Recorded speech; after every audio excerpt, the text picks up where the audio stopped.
Buksan ang iyong mga mata, Gumising na at magsaya. kalimutan na ang problema. Tayo na't magpuri kay Jesus. Buksan ang iyong mga mata, Gumising na at magsaya.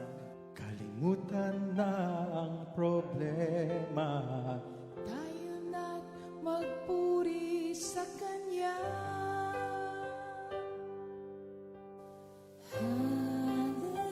Hallelujah, Hallelujah. hallelujah, hallelujah,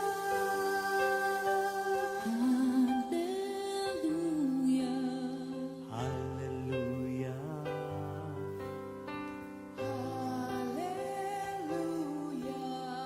hallelujah.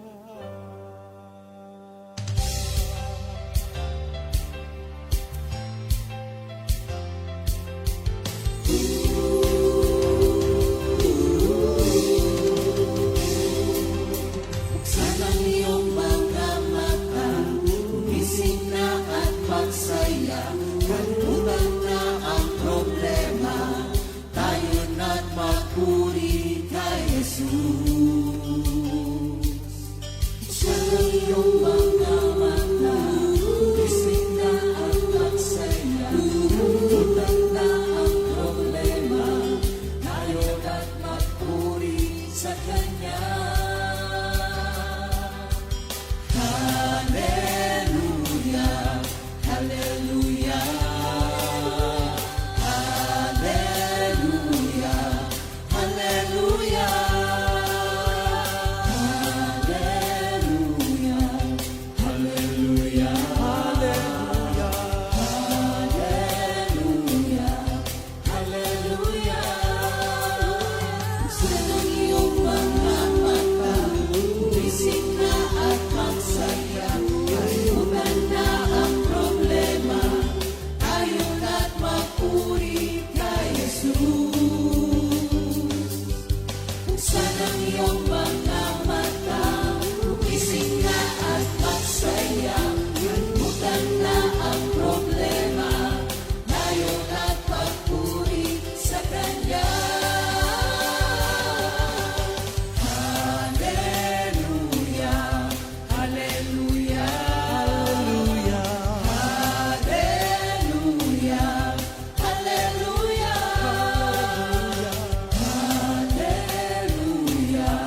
hallelujah,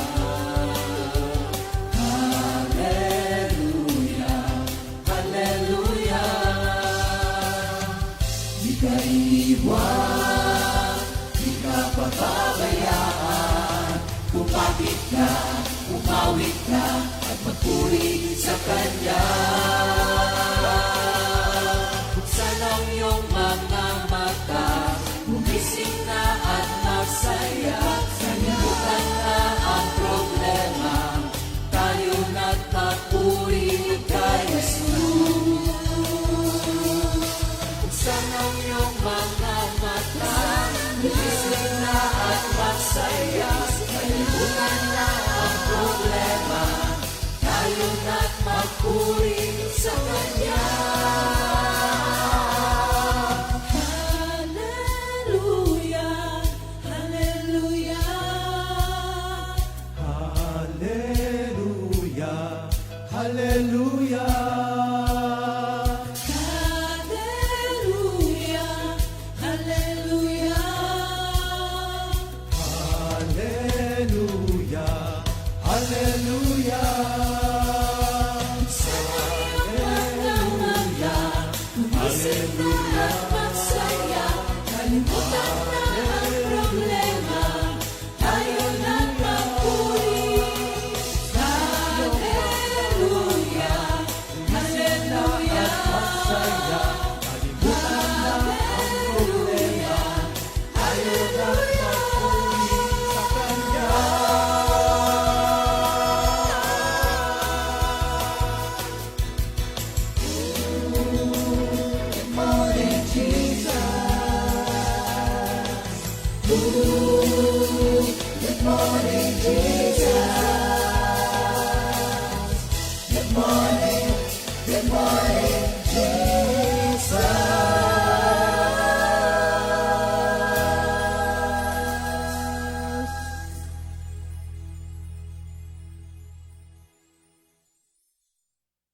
Mapalad ang tao na kayawi ay may takot. Ang maalab na adhikay sumunod sa kanyang utos. Hindi siya nagkukulang sa anumang kailangan. Ang buhay maunlad at masaya.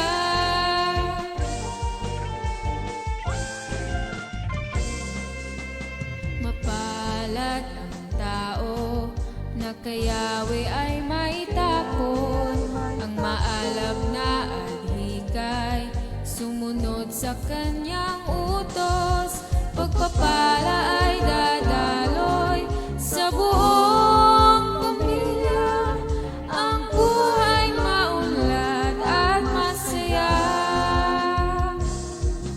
Kaya't purihin siya, pasalamatan siya, at huwag mong lilimutin ang kanyang kabutihan.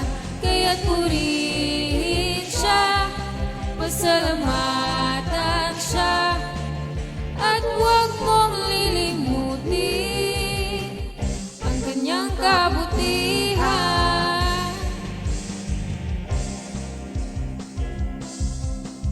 Palad ang tao na kayawi ay may takot.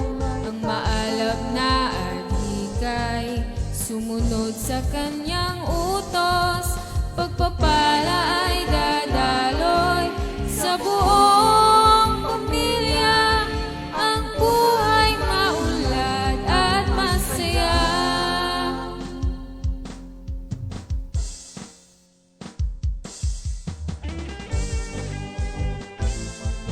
Masaya, masaya, masaya.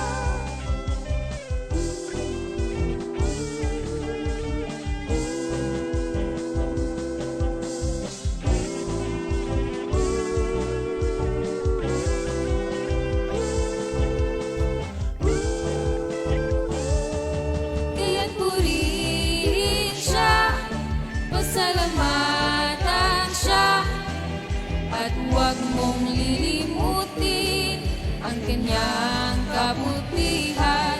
Kaya't purihin siya, pasalamatan siya, at huwag mong lilimutin. Kaya't purihin siya, pasalamatan siya, at huwag mong lilimutin ang kanyang kabutihan. Kaya't purihin siya, pasalamatan siya, at huwag mong lilimutin, at huwag mong lilimutin, at huwag mong lilimutin ang kanyang kabutihan.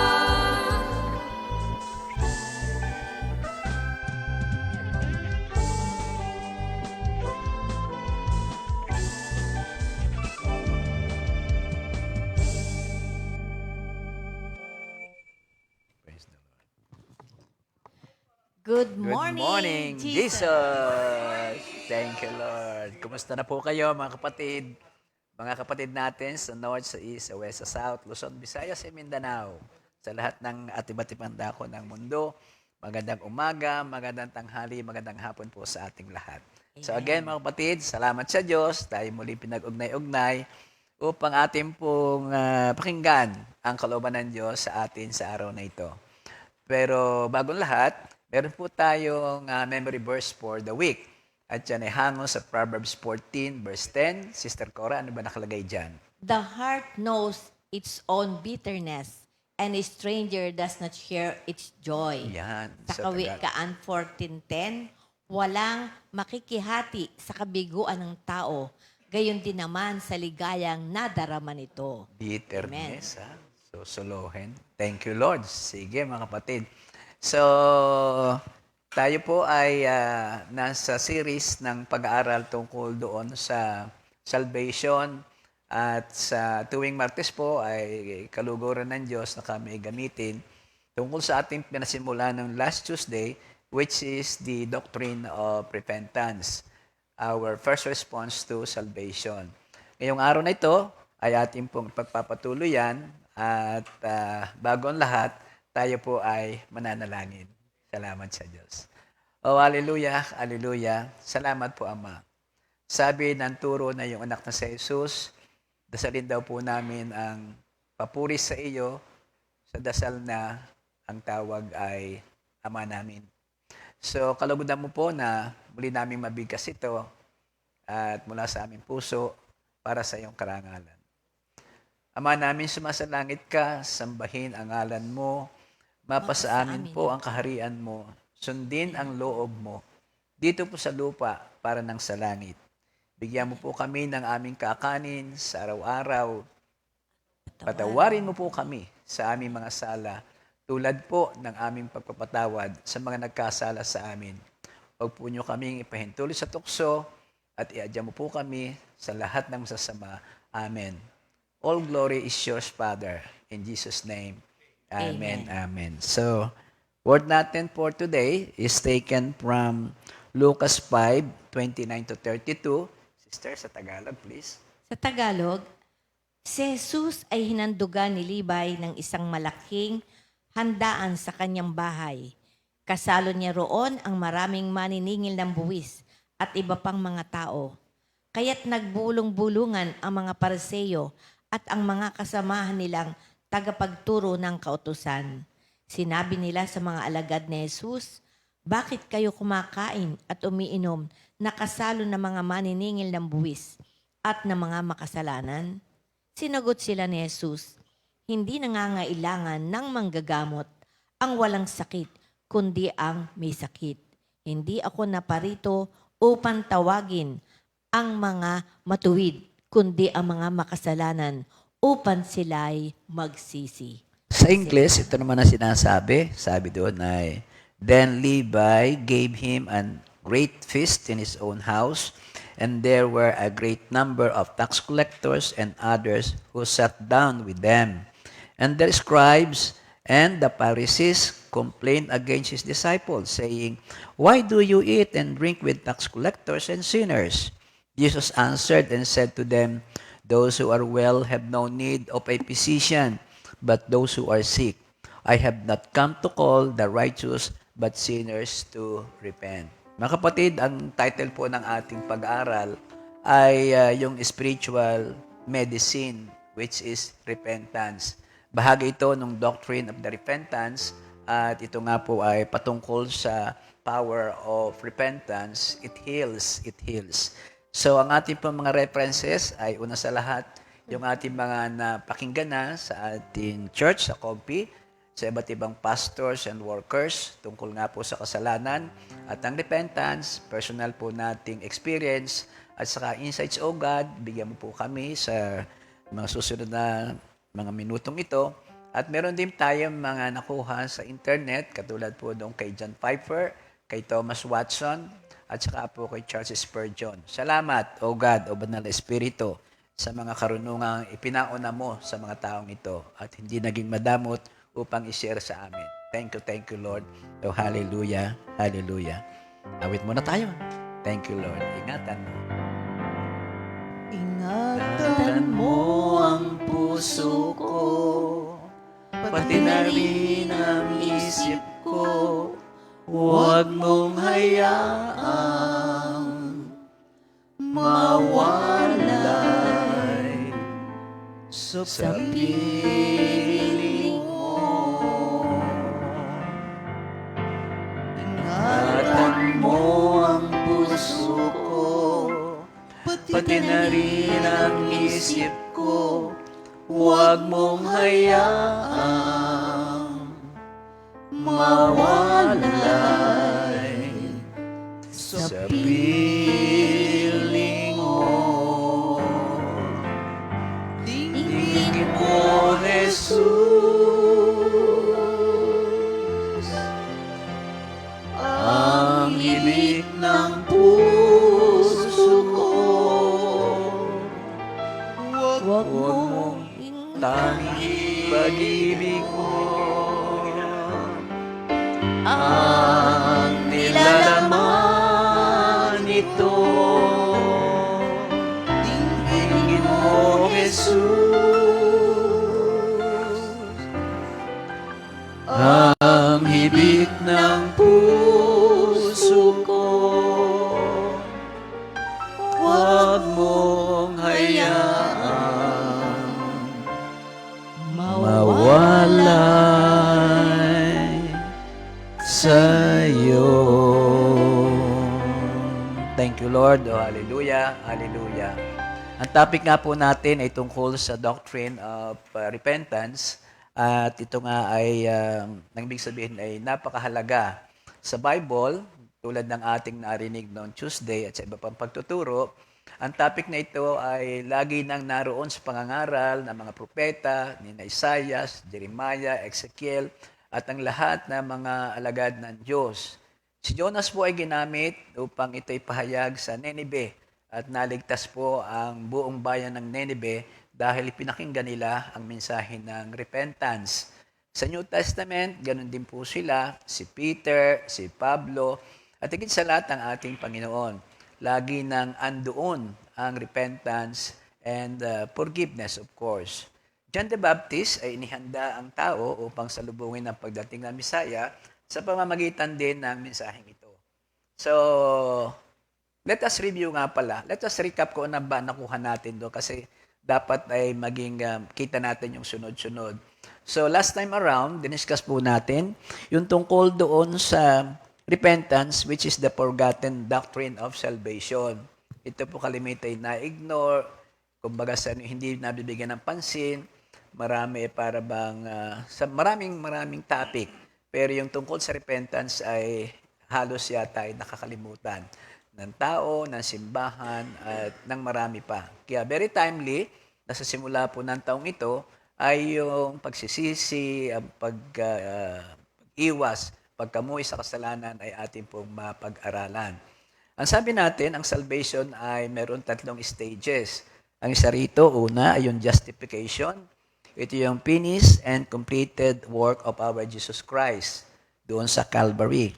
Ang sumunod ito yung sanctification. Ito naman yung ongoing work of the Holy Spirit. At pagkatapos, finally, the championship will be the glorification, the final grace of God, our Father. So this is justification, tapos ay sanctification, and then glorification. Yung repentance ang ating unang response sa salvation. At ito man ay meron 3 importanteng elemento na dapat ay maganap sa isang tao na nagbabalik loob sa ating Panginoon. Metanoia, noia. The first, there must be a conviction. Dapat yung matanggap na ikaw ay nagkamali. This shows our sinfulness and God's holiness. It reveals the great separation from God caused by our sin. The true biblical conviction will lead to the second stage, which is the confession. We need to confess. Yes, we are sorrowful, but we need to confess before God our Father. This is agreeing with God and acknowledging our sin and declaring Christ as our personal and supreme authority, Master and Redeemer. It is in acknowledging our lostness, surrendering all to Jesus Christ. And again, this will result to the final stage of our situation sa repentance. There must be a conversion. So it's not only being sorrowful, confessing, magkaroon ng pagbabago. Metanoia. A change of mind issuing from a change of heart leading to the change of life. Yan ang completion ng isang repentance. Tapos ngayong araw na ito, ating tutuklasin naman ang gaya ng nasabi natin sa title natin, yung isang parte pa ng doktrina ng ating repentance. Ito ay nagsasaad ng power and nature of repentance. Tulad ng nabasa kanina ng Sister Cora, sa Lucas 5:29, 31, 32, Jesus answered and said to them, "Those who are well have no need of a physician, but those who are sick. I have not come to call the righteous, but sinners to repentance." So again, mga kapatid, ang dakilang manggagamot, our Jehovah Rapha, our Lord Jesus Christ, will be using the word, will be using this gift of repentance para po tayo ay magamot sa anumang karamdaman nating meron tayo. Sabi nga po dito ay ganito, only God can grant repentance. Yes, this is a gift from our Lord Jesus Christ, from our God. We are all born with a sin nature that lead us constantly away from God. Sa Ephesians 2, verses 1 to 2, nung una'y patay kayo dahil sa inyong mga pagsuway at mga kasalanan. Sinusunod ninyo noon ang masamang takbo ng mundong ito at napailalim kayo sa pinuno ng mga kapangyarihan sa himpapawid, ang espiritong nagahari sa mga taong ayaw pasakop sa Diyos. Sa verse 3, ang totoo, tayong lahat ay dati ring namumuhay ayon sa pagnanasa ng ating laman at sumusunod sa mga hilig ng katawan at pag-iisip. Kaya't sa ating likas na kalagayan, kabilang tayo sa mga taong kinapuputaan ng Diyos noon.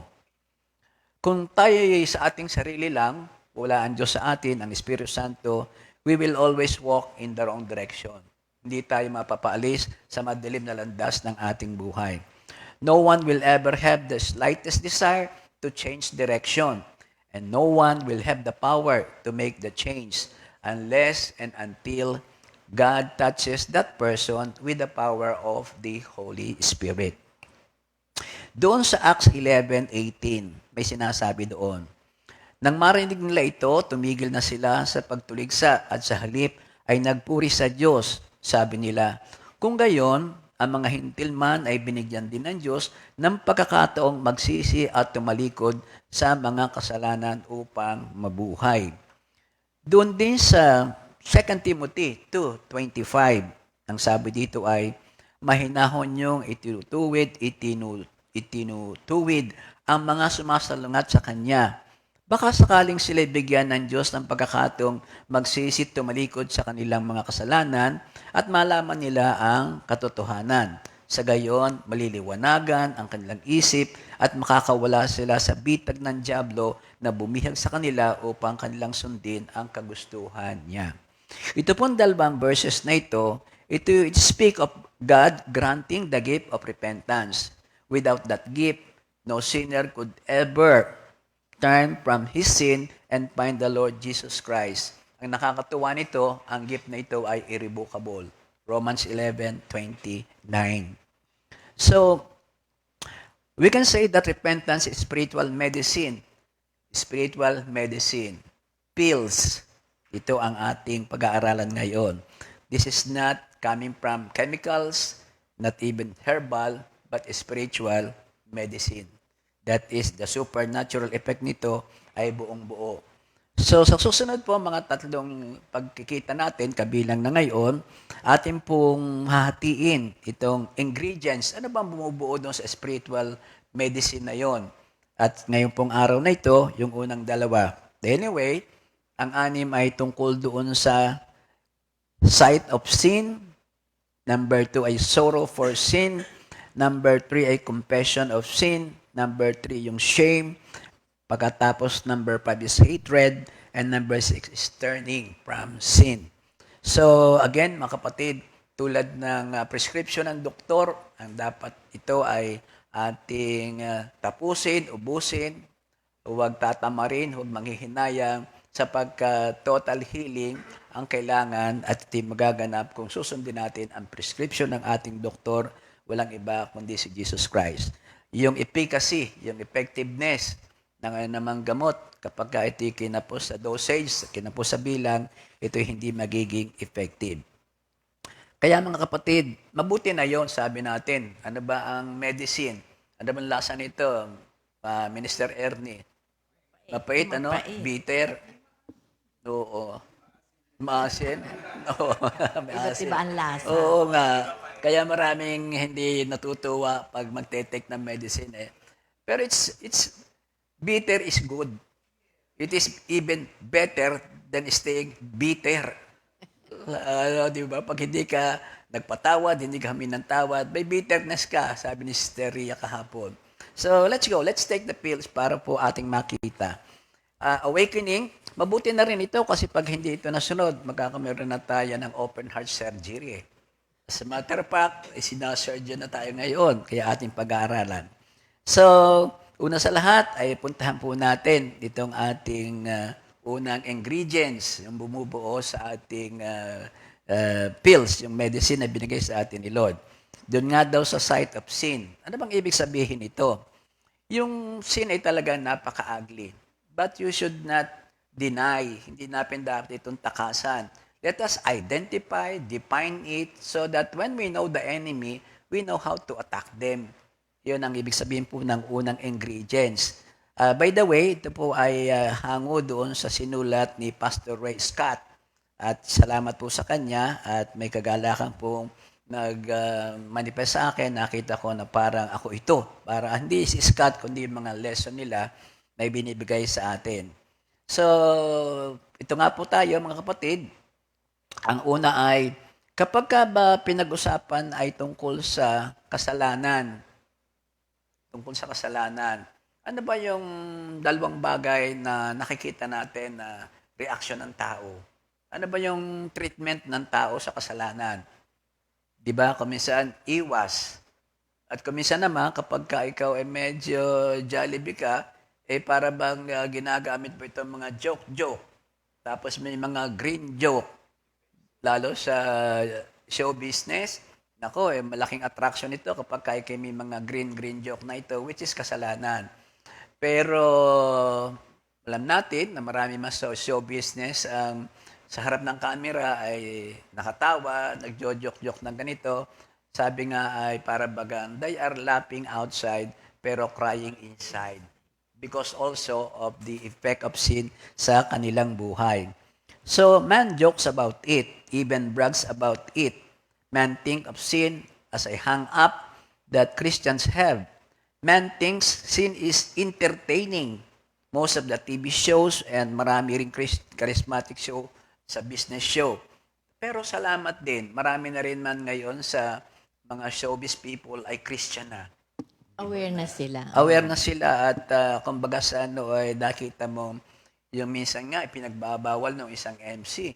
Di ba, pagka nagjo-joke na ng green, ano bang pangalan ng MC na yon? Well anyway, so salamat sa Diyos at yun nga. Pagdating naman sa Diyos, alam natin na ang Diyos ay ito ay paghiwalay mo sa akin because the wages of sin is death. Thank you Lord, Romans 6:23. And that is eternal death in the lake of fire, ultimately. God says that souls that sinners shall die. Doon sa Ezekiel 18, God says that sin is a very serious matter. Sin is universal. Walang exempted, walang lugar na mapupuntahan ka na wala ito. You cannot escape it. No matter where you go in the world, you will find sin. Sin cannot be escaped. Hindi natin ito matatakasan. Kaya dapat ito'y ating harapin. But it can be overcome by the power of God. Ito nga pong series ng ating pinag-aaralan ay agad ay siyang nakahalang. Huwag kang malulumbay, huwag kang mahinaan ng loob sapagkat yung kasalanan yan ay noong pa may napagtagumpayan na. Kaya ang ating lamang gagawin ay lagi nang makinig sa salita ng Diyos. Purihin ang ating Diyos. We know that sin exists. Otherwise, katunayan na alam nating mayroong sin, kaya nga mayroong mga kalabuso, mga jail. Ito'y abang doon sa magkukumit ng mga kasalanan. Kaya ang ating mga bahay, ang ating mga sasakyan, At ang ating mga opisina, ito ay lagi nang may susi sapagkat alam nating anytime ang kasalanan ay dadalhin ng sinamang tao na nandoon sa pagkaalipid noon. So, some say that sin is just a weakness of the flesh. Para bang sabi, tayo ay tao lamang. The absence of society's morals. Some say that sin is the nature of the beast, revealing the evolution of man, that it shows that man hasn't completely evolved. Pag pinuntahan mo yung evolution theory, ay di sige, tayo ay beast, at tayo pinakamataas na uri ng hayop, at hanggang ngayon, yung ugali ng hayop ay nasa atin pa rin.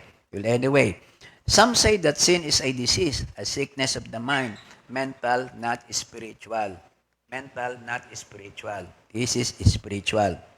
Pero ano ba ang sinasabi ng Bible? We all know how sin came into the world. So tingnan natin ang kwento. Ba't pa napapunta dito ang kasalanan ito sa mundo? In an otherwise a perfect garden na ginawa ng ating Panginoon. It did not originate with Adam and Eve. Mga kapatid, ang ating unang magulang, hindi sa kanila nag-originate ang kasalanan. Kina-clarify lang. Sin originated with the devil. Ang tawag sa kanya noon ay si Lucifer. Ngayon ay Satan. But sin entered the world of mankind through Adam. Doon dumaan dahil hindi siya nakinig ng husay sa sinasabi ng Diyos. Lucifer fell from perfection when he accepted his will above the will of God. Isaiah 14:12. Ang ibig sabihin ay ibig talagang lagpasan dahil yung prideful spirit ay naroroon. Siya pa rin ang hari, pinagmumulan ng prideful spirit. When Satan tempted Eve, she was deceived. Nung kanyang tinukso si Eve, doon na-deceive. Kasi isang babala dito sa atin, mukhang magkahiwalay ang mag-asawa nung oras na yon. Kasi kung dalawang yon ay magkasama, may magtatanggol. Baka ipalala, oy, sabi ng Diyos, wag daw. Kaya ako'y natutuwa rin. Isa yun sa mga principle natin dito sa Compi, na in as much as possible, husband and wife ay lagi nang magkasama. Or two, always in a go. Ang hirap nga namang mag-isa. So, ano ang nangyari? Adam ate without deception. Si Adam daw, actually, ako'y naniniwala dito, kinain niya ang bawal na bunga na hindi naman siya pinaglalangan. Kasi sinabi naman ng Diyos yun sa kanya. At ang sabi niya nga ay, ito kasing babaeng ibinigay mo sa akin. Naninisi lang siya. Hindi siya na-deceive, kundi talagang kanyang action na yon ay, sige na nga, oo nga, para bang naging baka siya, no? Masarap ito, kainin mo, oo nga. O, di baka ka pagka ganoon? Oo nga. When he sinned, as the corporate head of the human race, his seed became corrupt. So, yun na ngayon ang pinagmula ng tinatawag nating minanang kasalanan. Inherited sin. Sa Romans 5:12.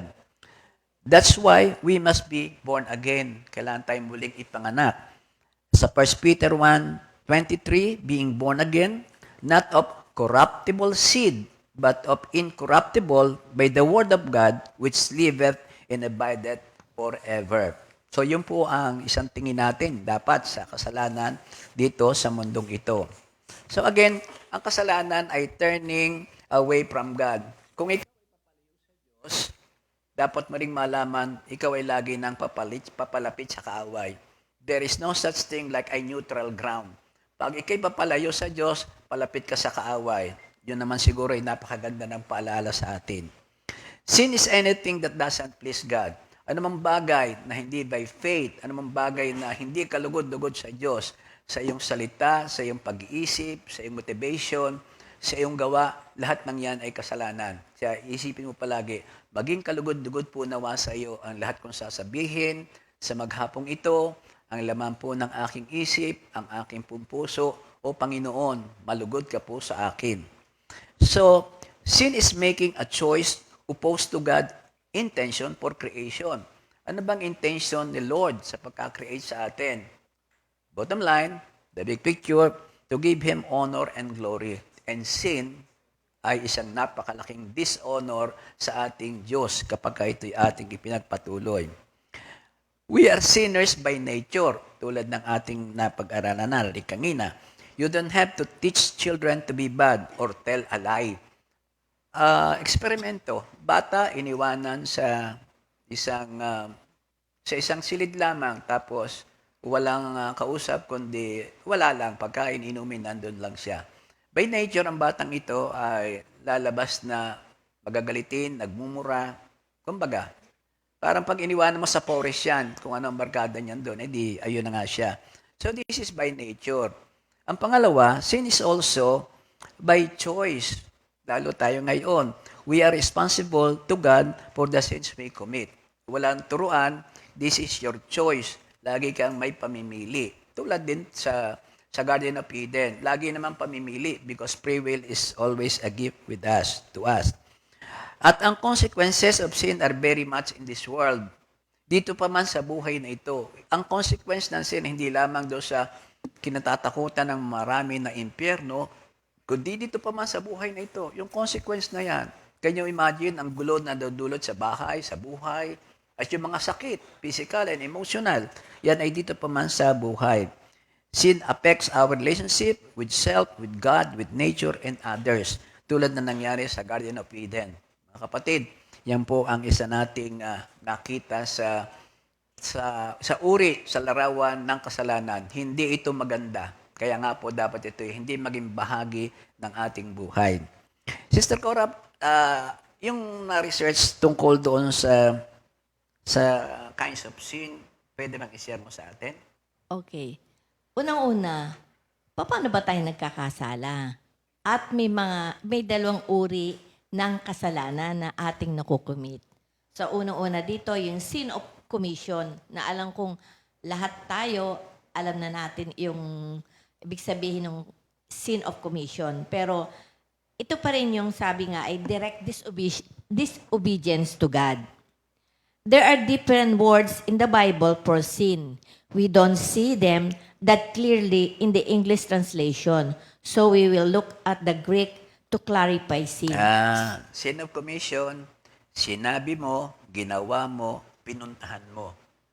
Ngayon, at gagamit ng Greek word Para maintindihan. Para maintindihan. Kasi yung salita natin, Tagalog na kasalanan, parang limited ang scope noon. Yes. At yung sa English naman, ganun din. Okay, thank you Lord. Tama. Sister Cora, salamat. Sa Romans 3, verse 23, sapagkat ang lahat ay nagkasala at walang sino mang nakakaabot sa kaluwalhatian ng Diyos. So, ang ginamit doong Greek word ay yung hamartia. So, yun yung sin. Ibig sabihin ay missing the mark. Yan ang naalala ko kay Mami. You are missing the mark. Ang ibig sabihin ay nagkasala ka sa ginawa mo. Hindi ka lang na late, kundi na-miss mo yung mark. Hindi yung opening prayer, kundi naging kasalanan pala. Yun pala kay Mami. Yes. Hamartia. Hamartia.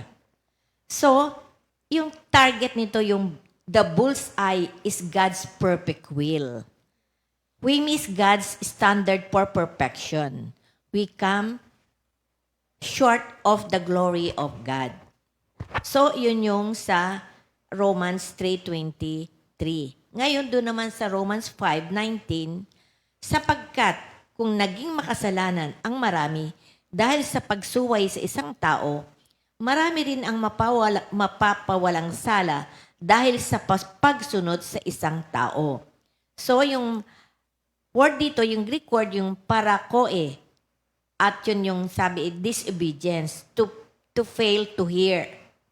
Kakatuwa nga ito, yung sabi dito have you ever heard someone talking to you but failed to hear them?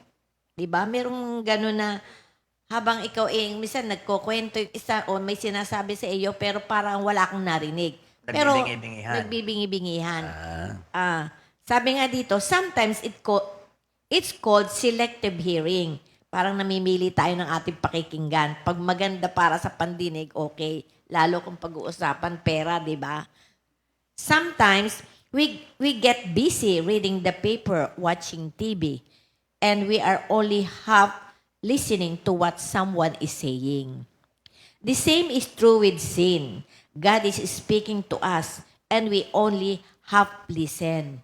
Kalimitan, kalahati nga lang yung narinig natin. Basta lagi namimili tayo ng gusto natin pakinggan. That happened to Adam sa Genesis 2:16, 17. And the Lord God commanded the man, saying, of every tree of the garden thou mayest freely eat. At sa 17, but of the tree of the knowledge of good and evil thou shalt not eat of it. For it in the day that thou eatest thereof, thou shalt surely die. Yan ang sinasabi kanina. Nakamulagat, pinakikinggan, pero hindi naririnig. Yes. So si Adam, sinabi sa kanya ni Lord, hindi siya nakinig ng mabuti. Kaya yung pasok sa kanan, labas sa kaliwa. Kaya siya ay Nang dumating sa iba sumunod. sa iba sumunod. Ayun. Yes. Thank you, Lord. So how do we know what God is saying so we wouldn't forget what He says? He wrote it down for us. It's called the Bible. So dun ito lagi dapat natin binabasa. You will find God's bullseye. We need to listen to Him when He speaks to Yun. us. Yung picture pala niyang bullseye na yan, yung archery para. Yes. Kasi siyang ang sumulat nito, si Pablo ulit no? Kita niya yung mga Roman soldiers noon, siguro mga nagpa-practice, may babilog-bilog na gano'n. Ang bullseye, di yung Tatamaan mo yung gitna. Yung gitna. If you miss several circle away, you miss the mark. Yes. Ayun, thank you, Lord. Thank you. Sorry pag in-interrupt kita ha. Sa patatlo na yung 1 Timothy 2:14, yung ating ito, at hindi si Adan ang nadaya, kundi si Eva ang nadaya at nagkasala. So, yung word nating ginamit dito, yung parabasis, yung meaning a transgression or to go to the wrong side of the law. There's a right side and a wrong side of the law. So, there's no middle ground. Okay. So, mamimili ka lang kung isa right and wrong. So, makikinig ng maayos. Una, sa soft voice of the Holy Spirit. Yes. Pangalawa, as you read the Bible, you must also use your ear, not only your eyes. So that your ear, magdadala ng message sa utak, punta sa puso. That's where faith will be developed. Yes. By hearing and hearing the Word of God. Romans 10:17. No? So, Thank you. ano ka? Saan tayo doon, mga kapatid? Are you on God's side or Satan's side? Satan, like a bully, draws the line in the sand and says, step over this line. When you cross over, you transgress God's law, so you trespass. Sa 1 John 3:4, whosoever commit sin transgresseth also the law, for sin is the transgression of the law. So God's also drawn a line in the sand. Ito yung no trespassing naman. Each one line always is straight, never changes. The same for everybody. That's called justice. God sets the standard. So when we sin, we deliberately go to the other side of His law. We sin when we set our own standard and ignore God's standard. So sa Judges 17:6, in those days there was no king in Israel, but every man did that which was right in his own eyes. So transgression is very similar to trespass. So Ephesians 2:1, and you hath he weakened who were dead in trespasses and sins. So what does a no trespass sign mean? It means that you had better not step over the line. It means don't go where you're not supposed to. Sin is trespassing of God's values and perfect will, and onto your own values and will. So each time we sin, disobey, transgress, or trespass, we commit sin. So yun ang tinatawag nating sin of commission. Interruption. Ulit. Ano ba yun? Yung figure, malaking tulong din sa mga lessons eh. Kanina sabi natin archery. Yung sa no trespasses, ano bang common katuwaan namin sa school? Sabi how many sides are there in a triangle? 3, Yan. How many sides are there in a rectangle? 4. How many sides are there in a circle? Wala daw sa wala. Two daw, Outside. two daw. Circle, wala ka naman sides in a way as side is defined. Pero yan ay merong inside, Inside and out. merong outside. Outside. So if you are inside, you belongs to God. If you are outside, Belongs to belongs to Satan. may minarkahan na no trespassing, para gano'n. Thank you, Lord. Interruption, ha? Sorry. Yes, thank you. Ang sunod natin yung sin of omission. We can sin without ever doing the wrong things because we don't do the right thing. The closer we live in obedience to the Lord, the less we commit sins of commission. Maybe you don't cheat, lie, steal, gossip, kill. However, you still see sins of omission. Ang pinakamaganda example yung the rich young man. Parang walang pakialam, di ba? James 4:17, ang nakakaalam ng mabuti na dapat niyang gawin, ngunit hindi ito ginagawa ay nagkakasala. Sin is sin. Whether you do something wrong or don't do something right. The standard is God's perfection. Sin comes when you do the wrong and don't do the right. You don't have to do wrong to sin.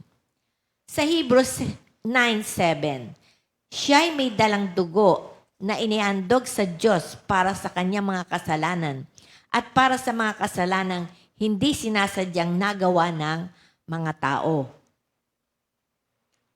Ano dito yung word na ginamit, yung agnoema, ayun sinasabing sin of ignorance, ito yung errors. They should have known better but didn't. Sa Leviticus 5:17, basahin ko sa Tagalog. Napakaganda nito sa Tagalog. Kung ang sino may makalabag sa alinmang utos ko kahit hindi niya ito nalalaman, siya'y nagkakasala at dapat parusahan. So,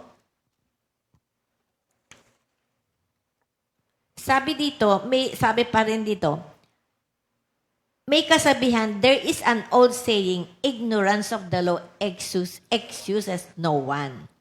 So, this is what Paul said about himself before he was saved. Sa 1 Timothy 1:13, who was before a blasphemer and a persecutor and injurious, but I obtained mercy because I did it ignorantly in unbelief. So Paul was ignorant of the truth of Jesus as Messiah, yet he seen what he did. Eva was ignorant. She was beguiled by the serpent. 2 Corinthians 11:3, but I fear lest by any means, as the serpent beguiled Eve through his subtlety, so your mind should be corrupted from the simplicity that is in Christ. Adam deliberately disobeyed. His sin wasn't because of ignorance. Sa Romans 14:23, gives us a good definition of sin. Sa Romans 14:23, for whatsoever is not of faith is sin. So, what do may be good, kind, and with good intentions, but it isn't done in faith, it is sin. Amen. So, Hallelujah. yun na ngayon ang dalawang sinasabi nating uri ng kasalanan. Okay. So, yun po ang, kumbaga sanay, siguro pwede na tayong huminto roon. Kasi yun ang very common sa atin. Yung iyong ginawa, yung hindi mo ginawa. Yun ang very common. Pero actually, meron pang pantatlo. Ito naman yung tinatawag na the sin of disposition. These are the sins of attitude. Yung ating attitude, yung sa ating mind, yung ating pag-uugali. We can sin in our heart and mind, yet never commit an overt act of sin. Sa Matthew 5:27 to 28, alam mo ba yung sa pangangalun niya? Narinig niyo sinasabi nila noong unang panahon, huwag kang mangalunya. Ngunit sinasabi ko sa inyo, ang sino mang tumingin sa isang babae na may masamang pagnanasa sa kanya ay nagkakasala na ng pangangalunya sa kanyang puso. That is Jesus Christ. Hindi niya pinapayagan na lumaki pa ng isang puno nang hindi natitrim agad sa ugat yung kasalanan na yon. Kaya nga din ang mga sa Old Testament, kaya doon na sinasabi, saidin ninyo ang mga kaaway. So this must be from the root, from the buds. Yun ang ating sinasabi na Sabi nga doon, walang ititira. walang ititira, lalo sa kasalanan. At ito naman, ang sinasabi dito, hindi lamang yung actual na pangangalunya, actual na, ito, may sumunod pa rito, sa Matthew 5:21-22, tungkol naman sa pagpatay. Narin yung sinasabi nila noong unang panahon, huwag kang papatay. Ang sinamang pumatay ay mapapasa panganib sa paghatol. Ngunit sinasabi ko sa inyo, ang sinamang nagagalit sa kanyang kapatid na walang dahilan ay mapapasa panganib sa Sanhedrin. Ngunit ang sinamang magsabi, wala kang kabuluhan, hangal, raka, sa ay nagpapasa panganib sa apoy ng impyerno. So dalawang akala natin hindi ko naman ginawa, naisip ko lamang, pero yung pala ay napakalaking kasalanan. Napakalaking kasalanan kasi yung pag-iisip mo, pag hindi agad yan napigilan, gagawin mo yan.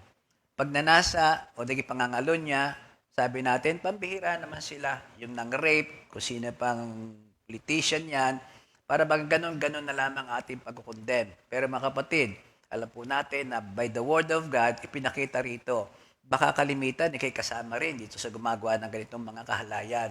Sa pamamagitan ng pag-iisip, pagtingin sa mga larawan na hindi kalugod-lugod, masyadong immoral na sa standard ng ating Panginoon, kaya pare-parehas lang ang nangyayari. Yung pagpatay, hindi yan actual na ikaw ay kumitil ng buhay, ikaw ay Hitler na pumatay ng milyon-milyon, pero yung palang ang tao, lalo kung nakatalikod, wala sa iyong harapan, at sasabihin mo na, alam ba nyo na si ano ay hangal, ulol, baliw, raka, pinatay mo na rin yun. So, same weight, same punishment, pagka ang ating pagbabasihan ay ang salita ng Diyos. Lust is a sin, even if it doesn't bring forth the act of adultery. Hatred is a sin, even if it doesn't bring forth the act of revenge or murder. The sin of imagination is just much a sin in the eyes of God as the act of sin. Imagination. Sin begins with our mind, in our thought life. Imagination, kasama dito yung pagpapantasya, kaya yung mga pagnonood, pagbabasa ng mga bagay na mahalay, wala na sa mga Kristiyano yon. Crucified with Christ na tayo, hindi na tayo pwedeng mag-entertain na yon, sinusunog na, hindi pinamimigay sa iba, at di, yung iba naman ang magkakasala. Sunog na agad dyan, at kung may magbibigay pa ng ganyan mga regalo, ay tatanggihan at pagsasabihan sa salita ng Diyos. Sa James 1:14-16, be careful, little mind, that you think what you think. The seed of sin is planted in our minds through lust. Ang description between love and lust is so thin. Akala mo lang that is love, pero baka mag-iingat ka, baka yun ay lust. Baka yan ay pagnanasa na rin. So, a little warning. Sabi ng iba, ganun pala naman. Yung pala naman kung iniisip ko pa lamang at saka yung gagawin ko ay parehas din ng kaparusahan, ay mabuti pang gawin ko na rin. Narinig mo na ba yun? Nagkasala na sa Oo, nakakatawa lang pakinggan, pero hindi dapat ganon. Alam ba, sister, ako naman hindi ganito, ako'y mabait sa iyo. Ako'y nag-isip, ganon.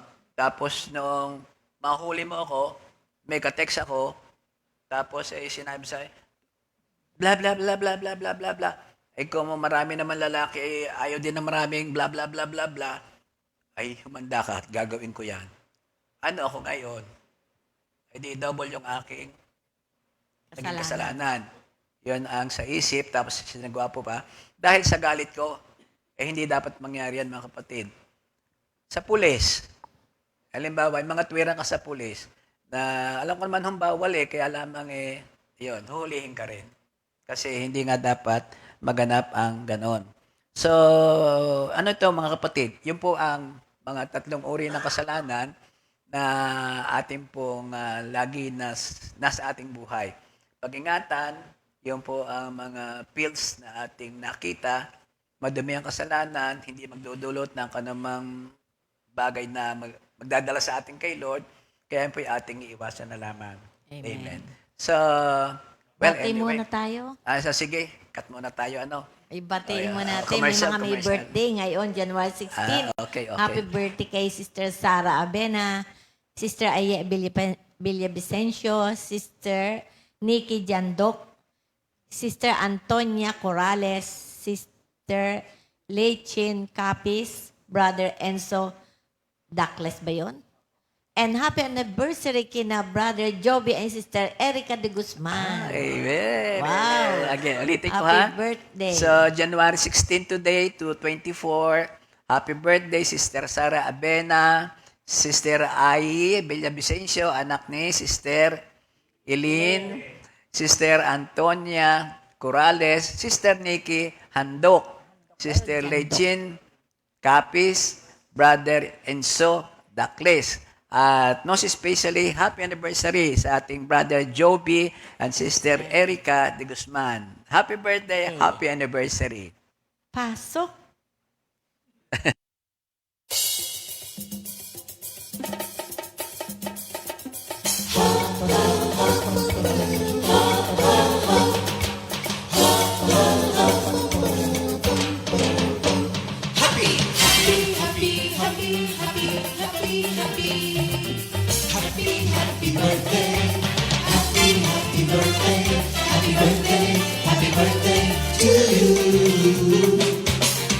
Happy anniversary, happy anniversary, happy anniversary.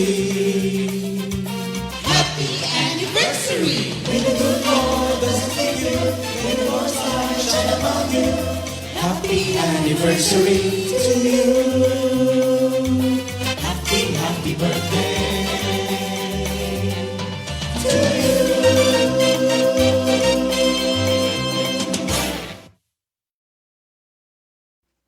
Thank you, Lord. Ngayon may isang daddy yung venue ng ating venue ng Announcement, ating- oo. Mga kapatid, announcement po. Announcement Napakahalaga, muna tayo, napakahalaga. Yung sa ating covenant. So, ating covenant meeting ay dito na sa Saturday na ito, January 20, 2024. At yan po yung magaganap sa Excelsior Hotel dito sa Alabang. Number 1345 Alabang Zapote Road sa Almansa 1, Las Piñas, Metro Manila. Malapit po ito sa SM South Mall. Ang attire po natin ay Smart Casual. Inyo pong i-Waze, i-Google. At narito po yung na-capture ni Sister Jam na location. So, from Zapote, from Alabang. Kung magagaling tayo sa Alabang, magagaling sa Makati, atin pong i-hitch yung Alabang Zapote Road. At ito po ay gawing kaliwa. Not kanan.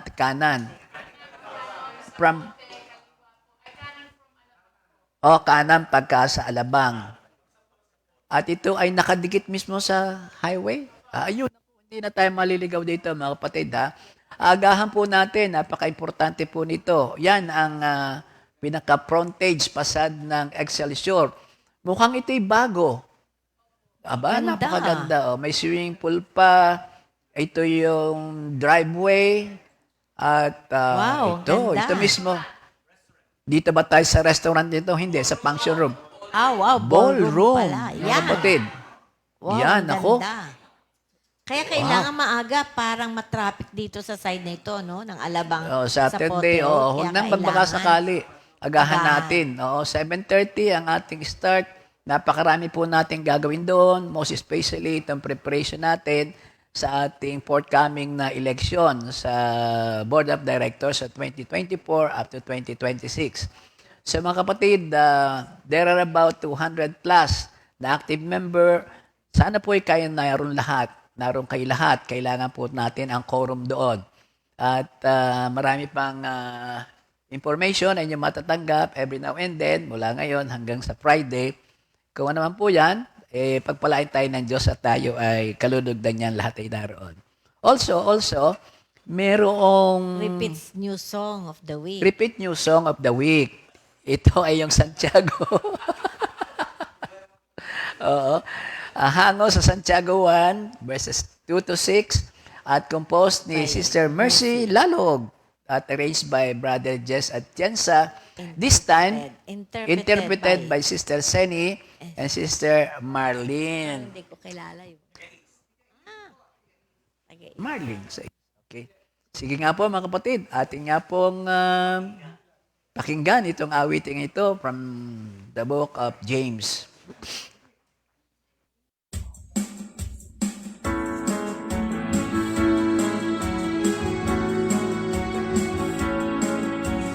Magkala kayo kapag kayo'y dumaranas ng iba't ibang pagsubok. Dapat ninyong malaman na nagiging matatag ang iyong pananampalataya sa pamamagitan ng mga pagsubok. Dapat kayong mapakatatag hanggang wakas upang kayo'y maging ganap at walang pagkukulang. Kung sino man sa inyo ay kulang sa karunungan, humingi siya sa Diyos at siya'y bibigyan, sapagkat ang Diyos ay nagbibigay ng sagana. Sa pamamagitan ng mga pagsubok, dapat kayong magpakatatag hanggang wakas upang kayo'y maging ganap at walang pagkukulang.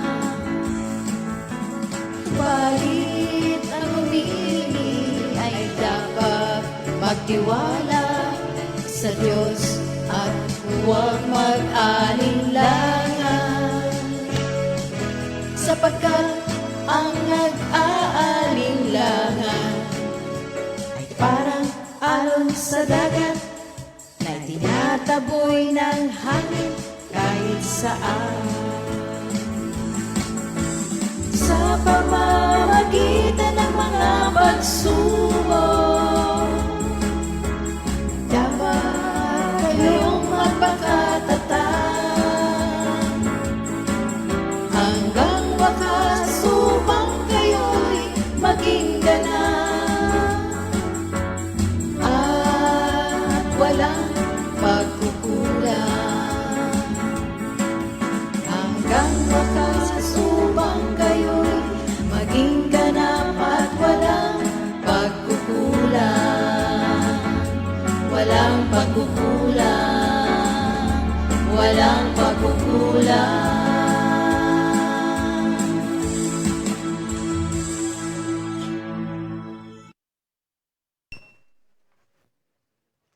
Amen. Ang ganda. Alam mo ba nakalinya yung ating kinantang yun sa ating pinag-aaralan?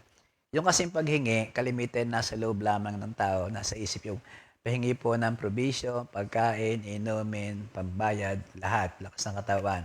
Pero itong repentance actually, ito paghingi rin ng tulong sa Diyos. Kaya huwag kang mag-alala, ang Diyos ay lagi nakikinig.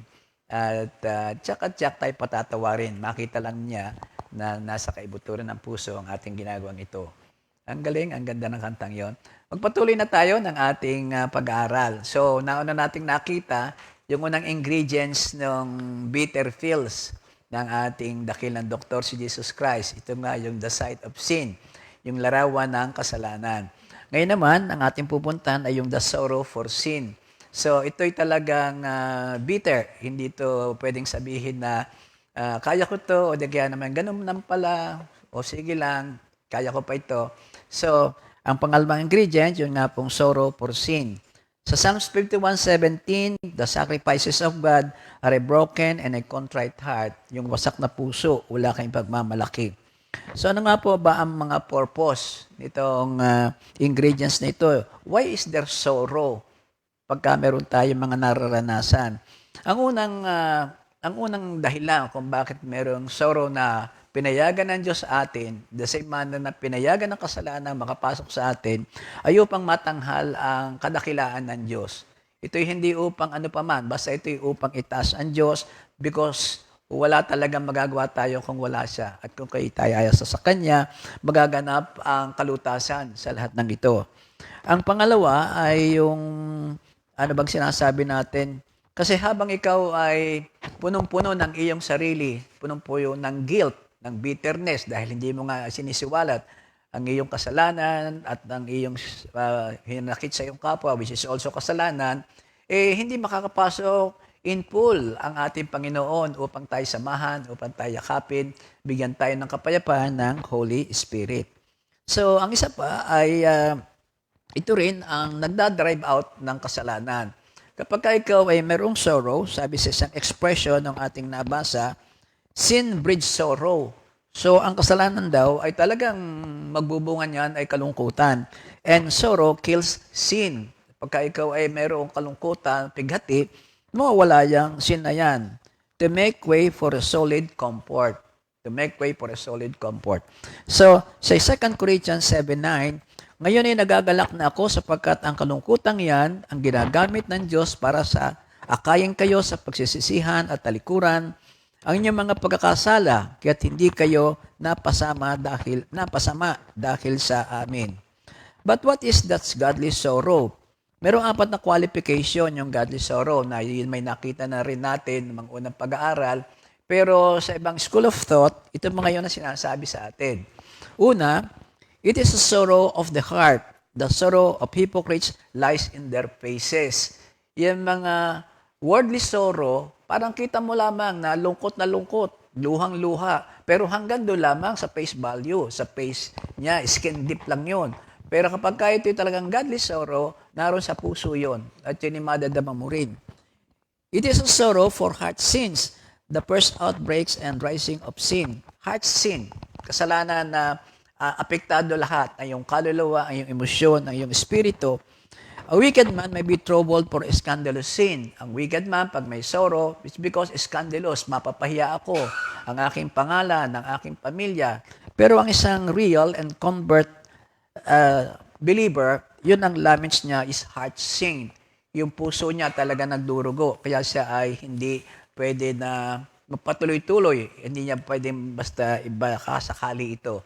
So yun ang una. Ang una doon ay ito na nga, yung sorrow for sin. Ang number 1 ay true godly sorrow is inward and it is inward in 2 ways. Una, inward ang godly sorrow. 2 ways. Yun na nga. Itong puso natin ang ating tatanungin, ang ating maramdaman. Ang pangalawa, yung godly sorrow is ingenuous. Ingenuous, hindi ingenious. I-N-G-E-N-U-O-U-S. Nang ibig sabihin ay honest, sincere, and trusting, but sometimes it's silly. Para bang, ano ba naman yun? Ba't ganon? Halimbawa, it is a sorrow for the offense rather than for the punishment. Hindi ka nasosorrow dahil ikaw ay parurusahan. Kundi yung ikaw ay naka-offense sa iyong Diyos. Ikaw ay nagpasama ng loob ng iyong ama, ng iyong ina. Mga anak, makinig po kayo. Hindi yan sa hindi ka nabibigyan ng baon, hindi yan sa ikaw ay tuloy na sa kwarto. A man may be sorry, yet not repent. A thief is sorry when he is taken, not because he stole, but because he has to pay for the penalty. It's more on material thing. It's more on what this world ay lagi nang tinitingnan. Hypocrites grieve only for the bitter consequence of sin. Godly sorrow, however, is chiefly for the bitter consequences against God, so that even if there were no consequence to smite, no devil to accuse, no hell to punish, yet the soul would still grieve because of the prejudice done to God. Kahit pa sa palagay mo na hindi naman na, para bagang, wala ka namang kinatatakot. Ang nagawa mo ay sa isip lamang, gawa mo ay maliit lamang, at hindi ka maiimpyerno dito. Pero just the same, ganun pa rin ang treatment natin sa kasalanan. Hindi po pwedeng yan ay pabayaan na lamang. Dapat magkameron ng godly sorrow. Another thing about godly sorrow, shows itself to be ingenuous, which means honest and sincere and trusting, because when a Christian knows that he is out of the gunshot of hell and shall never be damned, yet still he grieves for sinning against that free grace which has pardoned him. Gift of God, grace, gift of life. Ang lahat ng gift sa ng ating Panginoon, alam natin na andyan siya, handa siya magpatawad, mercy, grace, and everything. Kahit pa sa ganon, huwag nating abusuhin ang kabaitan ng ating Panginoon. Keep watch of this temptation na inhilir sa atin ng kaaway. So yan, number 1, ang direksyon ng sin ay godly sorrow is inward. That sorrow is ingenuous. It must be trusting, sincere, and honest. Ang pangatlo, godly sorrow is abiding. Ano bang abiding? Abiding. Narito, mananatili, hindi aalis. So therefore, yung ating paghingi ng tawad must also be habitual. Since sins occur every now and then, we must repent as many as it happens. Paano ba yun? Kinakailangan bang hintayin mo na pamaya na lang sa bago ka tumulog, iipon-ipunin kunat ng isa na lang balsada? It's time. Makomit mo yung pinag-aralan natin. Disposition sa isip mo, nakapagsalita ka ng masama, anumang bagay, omission, commission, ayan na, Lord God, thank you po. Kami po itulungan mo, kami agad ay humingi ng tawad sa iyo. Magpalinis sa aming mga puso. Kaya ang mga opening prayer, lagi ding napakaganda, kami po nagpapalinis sa iyo. Alam po namin, hindi kami karapat dapat tumanggap ng banalan mong salita, pero sa isang salita lamang na yung pagpapatawad, kami po ay gagaling. Napakaganda noon. Before, after, kakain, tatanggap ng biyaya, napakagandang nagpapalinis tayo. So it is abiding. Para bagang, kung ito'y abiding, ano ba yung abiding at every now and then, wala kang palalampasin. Nakita ni Sister Aida, nagkamali ako. Hindi kaya na dapat kong ginawa. Sorry sa Diyos. Horizontal at saka vertical din yan eh. Sa Diyos at saka sa tao na pagkasalahan. So, kung ito pala ay masusunod natin, yung every now and then, yung, saan ba yung Lucas 15:7. Ano ba Lucas 15:7? Isang makasalanan ang magbalik sa Diyos, tuwan-tuwan ang langit. Kung lahat, dahil may makasalanan, every now and then tayo nahingi ng tawad kay Lord, nagbabalik tayo ng kalabas, sobrang saya talaga ang langit. At hindi lamang sa langit, pati ang ating mga kasama sa bahay, kasama sa opisina, tayo man, talagang ating busugin ng kagalakan ang langit sa pamamagitan ng hindi pag-aalaga, hindi pag-aruga sa mga kasalanan. No matter how heavy, how small, or how light is that.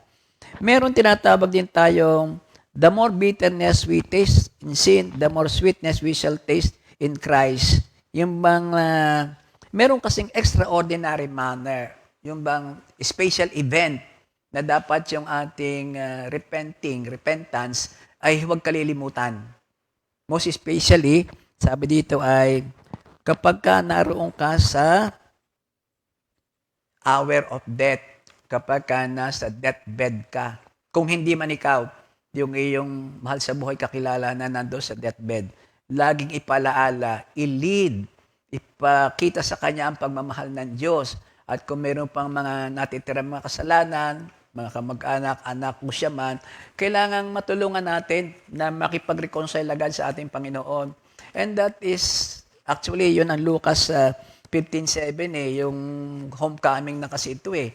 Kaya huwag natin itong kalilimutan, huwag natin itong ipagkakait sa ating mga sarili o sa ating mga mahal sa buhay o kahit sa mga bagong kakilala, mga nasa ospital na may sakit, na biglang-bigla na lamang ikay tinawag o nagboluntaryo ka na dahil ang mga mag-anak hindi na mapalagay.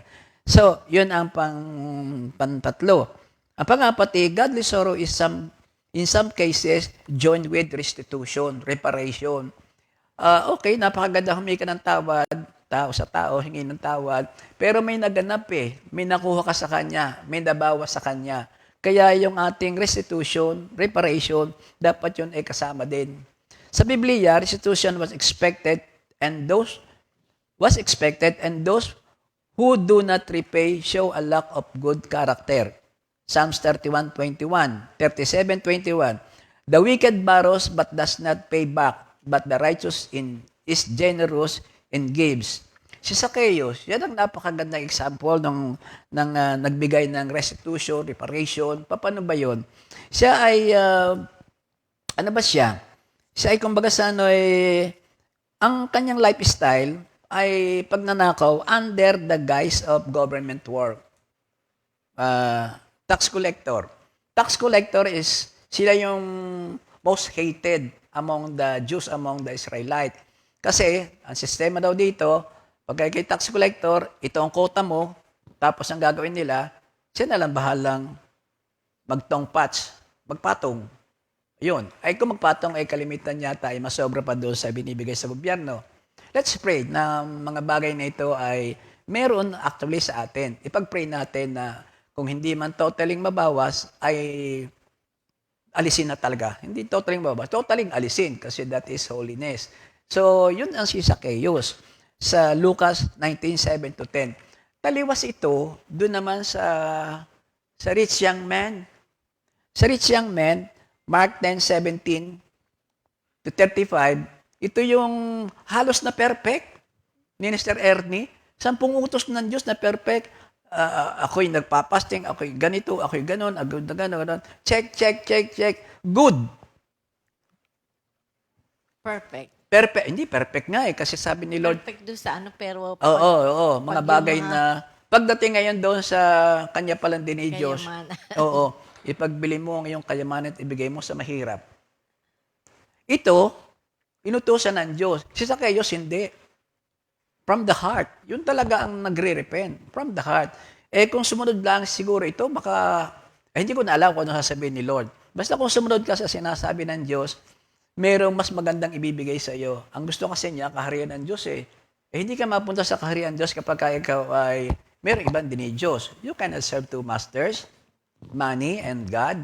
So, yun ang mga naganap sa ating mga napag-aralan na. So, doon sa sa Leviticus 6, itong tungkol dito sa pagpipay ng restitution, nakuha, nabali, na nakaw, meron doon mga kumukover sa following There is a question. Suppose a person has wronged another in his estate, yung property, and the wrong man is dead. What should he do? Ang answer doon sa ating nakita ay, let him restore his ill-gotten goods to that man's heirs and successor. If none of them be living, let him restore to God. That is, let him put his unjust gain into God's treasury by relieving the poor. Maganda rin yun.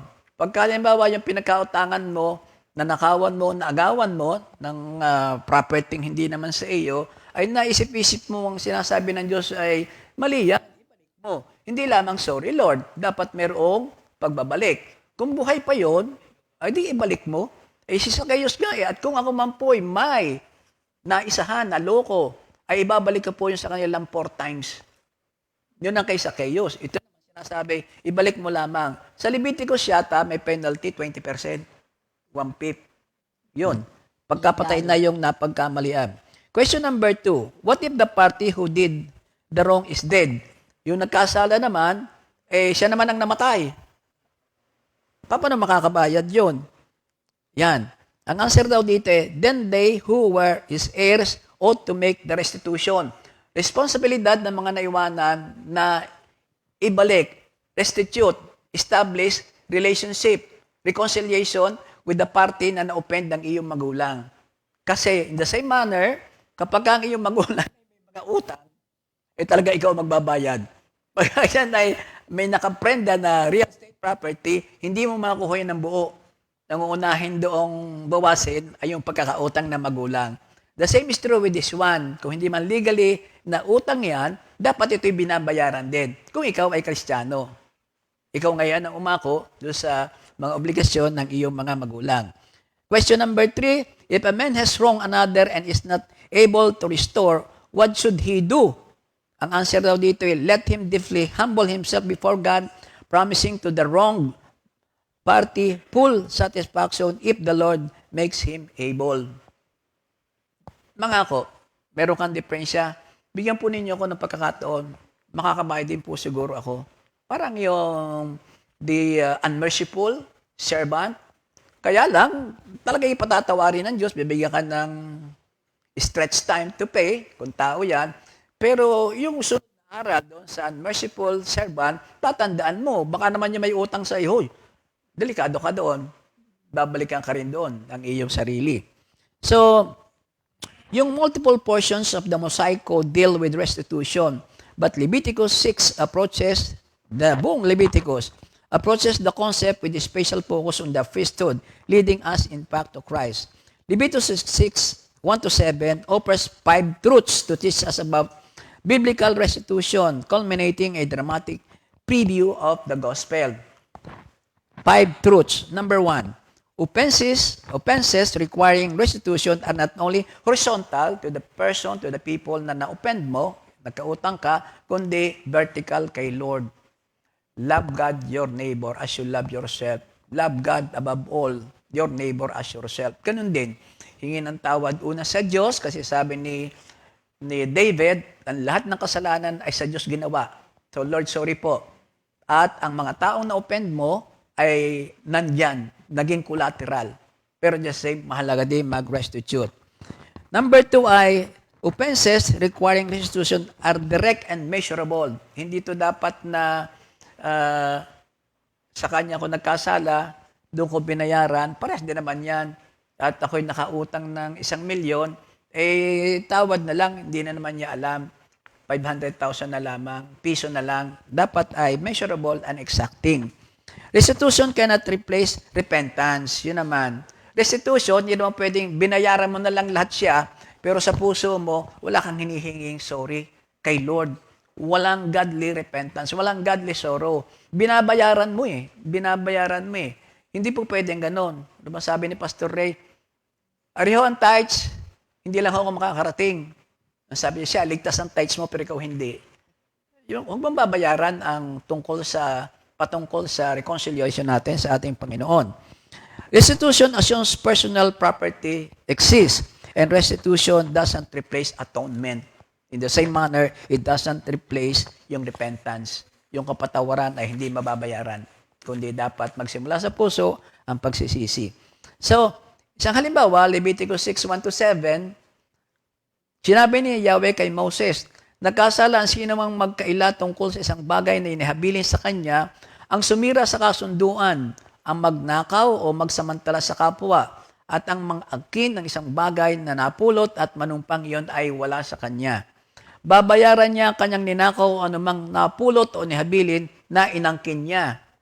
Ibabalik niya ang alinman sa mga ito na daragdan pa ito na 5 bahagi, yung ng 20%. Nang halaga niyon sa araw na maghandog siya para sa kasalanan.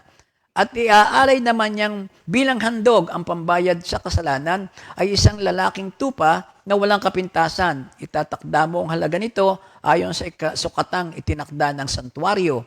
Ihahandog yan ng pari at say patatawarin sa alinmang pagkakasala niya. So yun ang example ng Leviticus law on restitution. So, just like anything, laging may proseso. Laging may proseso.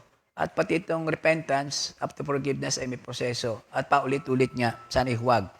Most of us change slowly and often only under great pressure from within or without. That's explained why Christians often continue in a simple patterns of conduct even when we know we are hurting ourselves and others. It is easier to keep on doing what we have been doing. Repentance is hard work. It is hard work. It demands we stop excusing ourselves. It means looking at life from God's point of view. The reason we don't want to repent is because we know our lives would have to change, and that makes us uncomfortable. But if there is no real change, there is no real repentance until you can say, I was wrong, I am sorry. Meron akong nakitang isang kwento. Mag-asawa, nagkatampuhan, humango sa matinding pagkakagalit na. Hindi na nagsabay sa pagkain, at nung hapon na yon, yun na nga, tumulog, humiga, pumunta. Ito ay isang illustrated na kwento. Yung palang illustration kwento, comics, pagka pala bulong-bulong, yung pala'y bula, tapos ay bula. Kanya pa, pagka sinabi ng buo, yung pala ay parang gamanan doon solid, tsuk, sinabi ng malakas. Pero pagka bula, yung pala ay bulong. Yung babae nakahilig doon sa kaliwa. Yung lalaki nakaupo doon sa dulo. Ayaw magtabi, gusto magtabi. Pero sa kanilang ibinulong, meron pala daw dapat ay sinabi na sin of omission.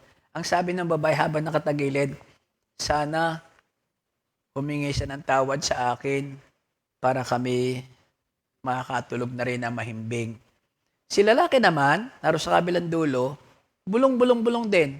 Ang sabi din niya gayon din, sana humingi ito ng tawad sa akin nang si aking mayakap na at katulad ng dati, kami makatulog ng mahimbing.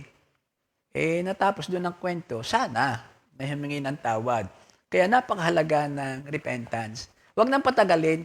Ang sabi nga natin ay, kung ito'y pumunta sa inyong sitwasyon, sa ating sitwasyon, darling, kung sino ang nakikinig sa Holy Spirit. Kung sinong Kristiyano, siya Ay, pareho mauna. tayong Kristyano. Pero yung nakikinig sa Holy Spirit. Yung huwag tunay na Kristiyano. Oo nga. Pareho tayong tunay na Kristyano. Huwag na unahan. Unahan sa pagbati. Yes, unahan sa pagbati. Ay, unahan sa pagbati. Pag hindi, lalaking aibag mo. Deal. It's a deal. Yes. Mukhang kami yun, Praise the Lord. Amen. So, let's conclude ating pinag-aaralan temporarily. Sin is everywhere, sin is all around, sin is in us. But thank you, Lord. The gift of repentance is also irrevocable. Irrevocable. Alalahan lang natin. 1 John 1:9. If we confess our sins, He is faithful and just to forgive us our sins and to cleanse us from all unrighteousness. Yung all unrighteousness, may nag-interpret sa akin na yon, di nahingi ka ng tawad kay Lord. Lord, ito po, nagsinungaling. Ako po, ganon. Yung pala'y pagka-sincere ang iyong prayer kay Lord, yung pala'y kahit yung hindi mo nasabi, kasama rin sa pinatawad. 1 John 1:9, mga kapatid ha. 1 John 1:9. God makes much of sin. Napakahalaga sa Diyos ng tungkol sa mga bagay ng paghingi ng tawad, pagsisisi. Dahil malaking puhunan niya eh. Ibinigay niya kanyang kahit sa isang anak. John 3:16. At ang pagkabigay na yun, hindi pahiram. Hindi pagka after 33 years, balikan na rito. Hindi, alam niya may krus eh. Ang laki ng puhunan. At mismo si Jesus Christ, alam niya na mangyayaring ganun. Hindi lamang basta pinako, hindi cell electrica, hindi little weapon, yung little injection, madali na lang yon. Hindi. Capital punishment ang ibinigay. At ang capital punishment, may introductory price pa yun, nahagupitin ka, at nilagyan pa nga ng koronang tinik, luduran ka. Ay, baka yung dalawang magnanakaw sa katabi niya, straight to the pako eh. Pero si Jesus Christ, iba. Ang laking kahiyan, dapat nating kahiyan. Ang laking pagdurusa, dapat nating pagdurusa. Ang laking pagdudura sa kanya, paghaklot ng kanyang balbas, lahat. Bagay lamang nga sa hayop ang gagawin. Pero binata, hindi umimik. And then ang una niyang ginawa ay patawarin po sila, hindi lang naman ang ginagawa. Yun, ang puhunan sa atin ni Lord. Hanggang sa maramdaman pa niya, ha? Yung mga 7 last word, naramdaman niya parang sa pinabayaan ng Diyos. Masakit yun. Hanggang sa binalik ko ang spirit, I command to you my spirit. Then, Amen. it is finished. Again, mga kapatid, yun po ang ating kinakailangan gawin. So, thank you, Lord. At let's be more sensitive sa kasalanan. Sabi nga sukdo lang mayat maya. Sukdo lang mayat maya kinakakasali. And thanks be to God for His gift of repentance. At sinasabi natin, Romans 11:29, this is irrevocable. Huwag na mga abusuhin. Though this is irrevocable, lagi at lagi tayong patatawarin.